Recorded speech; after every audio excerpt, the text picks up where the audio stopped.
¿Puede una mujer influir en un cónclave? ¿Puede una simple laica cambiar el rumbo de la iglesia? La historia dice que sí. Y su nombre es Santa Catalina de Siena. En tiempos oscuros, cuando la unidad de la iglesia pendía de un hilo y el mundo cristiano estaba dividido por el cisma de Occidente, Dios levantó a una mujer sencilla, pero ardiente de amor por Cristo y por su iglesia. Ella no se quedó callada.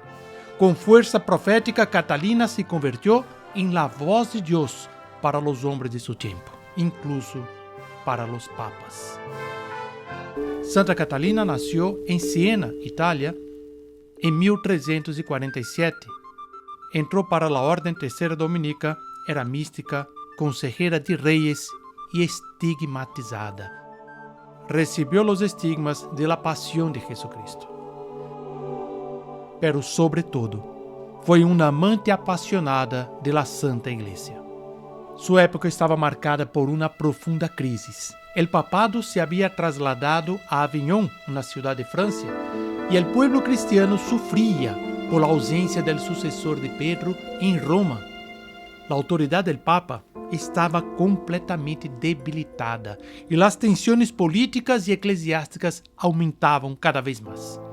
Catalina, movida por el Espíritu Santo, escreveu cartas ardientes al Papa Gregório XI, exortándolo com valentia e com profundo respeito a regressar a Roma. Le recordava que ele era el dulce Cristo en la tierra e que debia comportar-se como tal.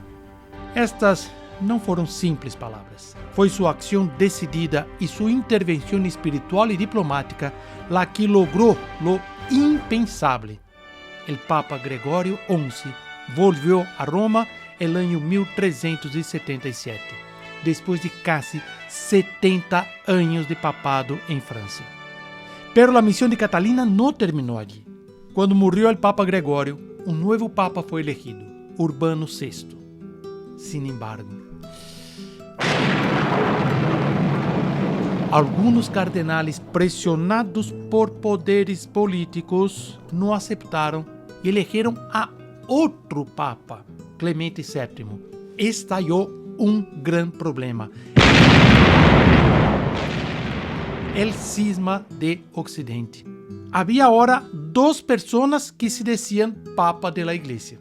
La confusión era tal que muchos fieles perdieron la fe.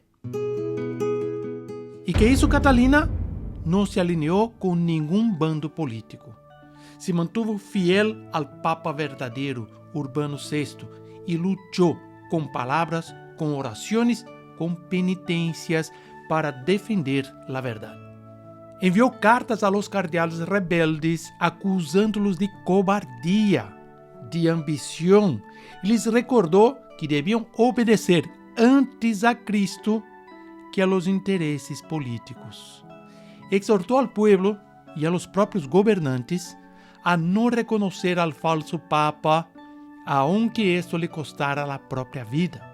Ella escribió a los reyes y a toda persona que podía influir, exhortándolos a buscar la unidad y a someterse a la voluntad de Dios. Ofreció sufrimientos, ayunos, oraciones por la unidad de la iglesia. Viajó a Roma para apoyar al Papa Urbano VI hasta su muerte en 1380. El secreto de Catalina fue confiar más en la oración que en la diplomacia. El mismo año 1380, Catalina murió a los 33 años, habiendo entregado hasta la última gota de su vida por la iglesia. Catalina no tenía poderes humanos, pero tenía la fe. Com sua santidade, com sua palavra, com seu sacrifício, ela cambiou um cónclave e com ele cambiou o destino da igreja. Hoje vivimos também um tempo decisivo. Se aproxima um novo cónclave. E aunque tu e eu não estaremos aí na Capilla Sistina, podemos influir en esta eleição. Sí, podemos influir. Recordemos, los cardenales são homens, têm liberdade. E o Espírito Santo não impone, propone. Santa Catalina nos ensina que nossas orações, serán un clamor al cielo para que los cardenales sean dóciles al Espíritu Santo y no a los intereses humanos. ¿Qué podemos hacer concretamente? Pedir al Espíritu Santo que ilumine a los cardenales, ofrecer un ayuno y el Santo Rosario por sus deliberaciones, rogar a la Santísima Virgen María, Madre de la Iglesia, que los proteja de las divisiones, porque el mundo no necesita simplemente de un nuevo Papa, necesita un verdadero sucesor de Pedro, un hombre de Dios, una alma santa que viva para Cristo y dé su propia vida por la Santa Iglesia. Y ese Papa puede ser elegido si la Iglesia entera se une en oración. Porque si Catalina sola pudo cambiar un cónclave, ¿qué no podría ser un ejército de católicos orando juntos al Espíritu Santo? Hoy te invito, hermano, a hacer lo que hizo Catalina, a rezar, a ofrecer, a suplicar, no por mi candidato o por tu preferido, sino por el elegido de Dios. Ruega al Espíritu Santo a través del corazón inmaculado de María. Ella, Madre de la Iglesia, sabrá presentar nuestras súplicas ante el trono divino. Recuerda, Dios actúa, pero necesita corazones que lo escuchen y almas que lo pidan. Que Santa Catalina de Siena interceda por nosotros en ese momento clave para la historia de la Iglesia. Y que tú y yo, con nuestra oración, podemos ayudar a cambiar este cónclave. Salve María.